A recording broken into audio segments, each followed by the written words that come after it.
একটি মহিলাও তার বাচ্চা রাতে ঘুমিয়েছিল। হঠাৎ করে বাচ্চাটি অসুস্থ হয়ে যায়।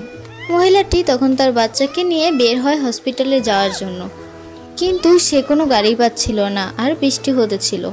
তখন একটি লোক আসে এবং তাদেরকে সাহায্য করে হসপিটালে নিয়ে যায়। বাচ্চাটির মা তাড়াতাড়ি করে বাচ্চাটিকে হসপিটালে ডাক্তারের কাছে নিয়ে যায়।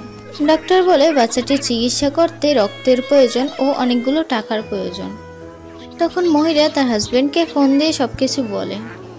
বাচ্চাটির বাবা এই কথা শুনে অনেক চিন্তায় পড়ে যায় এবং তাড়াতাড়ি চলে আসে হসপিটালে।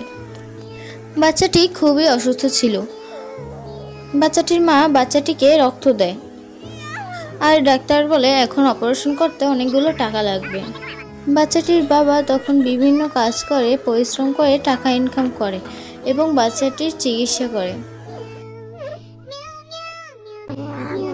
অপারেশনের পর বাচ্চাটি সুস্থ হয়ে যায় এবং তারা একসাথে মিলেমিশে থাকে।